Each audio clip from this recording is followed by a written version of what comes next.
अरे क्या पता हालचाल बढ़िया के है नहीं बढ़िया। हाँ, कोई कोई खराब हालचाल हो और आप उसे पहले ही हालचाल पूछने लग गए तो आपका भी पानी पीना उर्दू में कहते हैं हराम हो जाएगा, आपका मन अशांत हो जाएगा।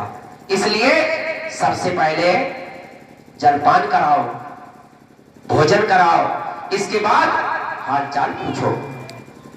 प्यारे भक्तों, देवर्षि नारद ने भगवान भोलेनाथ को उत्तर दिया कि भोलेनाथ, मैं तपस्या करने गया था, इसीलिए बहुत समय व्यतीत होने के बाद आ सका हूं और मैंने अपनी तपस्या के बल पर कामदेव को जीत लिया है। भोलेनाथ कहने लगे, वाह क्या बात है, आपने तो कामदेव जीत लिया, बहुत बड़ी बात है नारद। कामदेव ऐसे वैसे लोग नहीं जीत सकते, कामदेव को जीतना असाधारण कार्य है, ये साधारण कार्य नहीं है। बहुत अच्छा किया। लेकिन भोलेनाथ कहने लगे कि नारद, इस बात को जाकर के आप श्री हरि भगवान विष्णु को कदापि मत बताना। देवर्षि नारद कुछ देर वहां ठहरे, इसके बाद भोले बाबा से विदा मांगकर जैसे ही कैलाश पर्वत से नीचे उतरे और क्या बोले, वाह क्या बात भोलेनाथ, आपको भी जलन हो गई हमारी तपस्या से, मेरी सफलता पर आपको भी कड़ुआहट पैदा हो गई। अरे क्यों नहीं बताऊंगा, मैं श्री हरि को जाकर अवश्य बताऊंगा।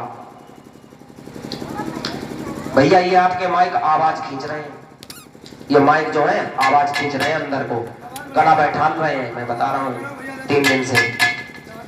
और भक्तों, देवर्षि नारद ने वहां से प्रस्थान कर दिया, क्षीर सागर में पहुंचे। क्षीर सागर में पहुंच गए, श्री हरि भगवान विष्णु शेष सैया पर लेटे हुए हैं, लक्ष्मी मैया उनके पैरों की तरफ बैठी उनकी चरणों को चाप रही हैं। देवर्षि नारद को आया जान श्री हरि भगवान बोले, आओ नारद आओ बैठो। प्रणाम महात्मन, भगवान ने आशीर्वाद दिया, आओ बैठो। देवर्षि नारद बैठ गए। श्री हरि भगवान विष्णु लक्ष्मी मैया से कहा, बहुत दिनों के बाद नारद आए हैं, इन्हें जलपान कराओ, भोजन कराओ। भक्तों, देवर्षि नारद कहने लगे, नहीं नहीं महाराज, केवल जलपान करेंगे, भोजन करके तो अभी कैलाश से ही चले आ रहे हैं, थोड़ा जल पिलाओ। जल पीने के उपरांत देवर्षि नारद कहने लगे कि हे प्रभु, मैंने कामदेव जीत लिया है, तब के बल पर मैंने कामदेव जीता है।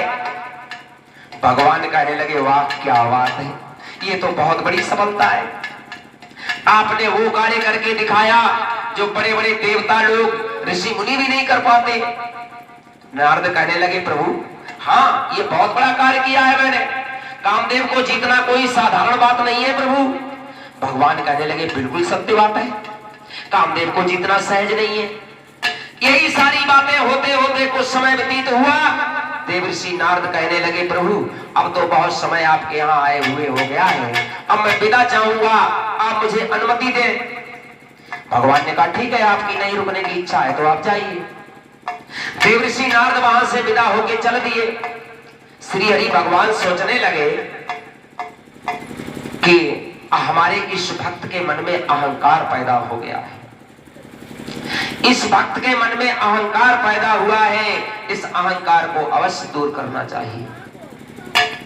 भगवान ने महर्षि नारद के अहंकार को तोड़ने के लिए जिस मार्ग से देवर्षि नारद जा रहे थे, उसी मार्ग में सबसे आगे कुछ दूर पर एक माया का सुंदर नगर बसा दिया।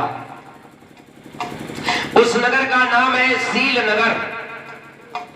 वहां का राजा है शील निधि। उसकी एक सुंदर पुत्री है जिसका नाम है विश्वामोहिनी। महाराज शील निधि अपनी पुत्री विश्वामोहिनी का स्वयंवर कर रहे हैं, जिसमें बड़े बड़े महान राजा राजकुमार आए हुए हैं। किस प्रकार लिखा गोस्वामी जी ने रामायण में, देखिए,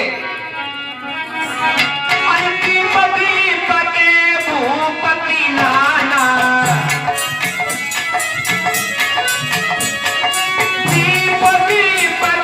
भूपति नाना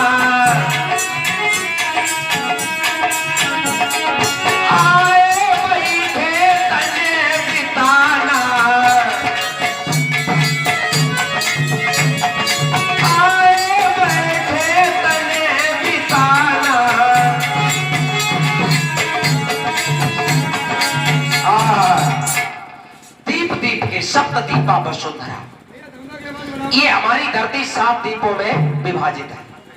जिस द्वीप पर हम रहते हैं इस द्वीप का नाम है एशिया महाद्वीप। हम कहां रहते हैं? एशिया महाद्वीप पर। एशिया महाद्वीप, अरब महाद्वीप, यूरेशिया महाद्वीप, अफ्रीका महाद्वीप, इस प्रकार से 7 महाद्वीप हैं। और ये द्वीप क्या होते हैं? जैसे नदी में पानी घट जाने के बाद कोई टापू चमक जाए, ये समुद्रीय टापू है। सातों क्या है? समुद्रीय टापू। और कुछ उप महाद्वीप हैं जो कुछ भारत के कब्जे में है, कुछ अन्य देशों के कब्जे में है। जैसे भारत के कब्जे वाले दादरा नगर हवेली, अंडमान निकोबार आदि, जहां कहीं 1 जिला है तो कहीं 2 जिले हैं, अधिकतम कहीं 3, 4, 5 जिले हैं। ये क्या है? छोटे छोटे द्वीप। एशिया महाद्वीप पर यह कार्यक्रम चल रहा है। द्वीप द्वीप के भूपति नाना, संपूर्ण भूमंडल के राजा और राजकुमार बैठे हुए हैं। देव ऋषि नारद जा रहे हैं, रास्ते में सुंदर सा नगर दिखाई दिया। सुंदर सा नगर दिखाई दिया। देव ऋषि नारद सोचने लगे ये कौन सा गांव है। वहां के निवासी मिले, भैया ये कौन सा नगर है? किसी ने कहा भैया ये सील नगर है। बाबा जी ये सील नगर है। अच्छा अच्छा, यहाँ कोई राजा भी रहता है? हाँ हाँ, यहाँ के राजा है महाराज सील निधि, और उनकी पुत्री विश्वमोहिनी का स्वयंवर भी चल रहा है। देवर्षि नारद ने कहा लाओ मैं भी स्वयंवर देखता चलूं। देवर्षि नारद महाराज सील निधि के यहाँ पहुंचे। राजा सील निधि ने देवर्षि नारद को आया जान उनके चरणों की वंदना की, 16 प्रकार से उनका पूजन किया, जलपान कराया। इसके उपरांत अपनी पुत्री विश्वमोहिनी को बुलाकर देवर्षि नारद के चरणों में गिराते हुए कहा महाराज हमारी पुत्री के गुण और दोष बताओ। देवर्षि नारद ने हस्तरेखा देखते हुए विश्वमोहिनी महाराज सीलिंदी की पुत्री के गुण और दोष बताने शुरू किए। क्या क्या? अरे चोरी बनाए हमारा सोई होई,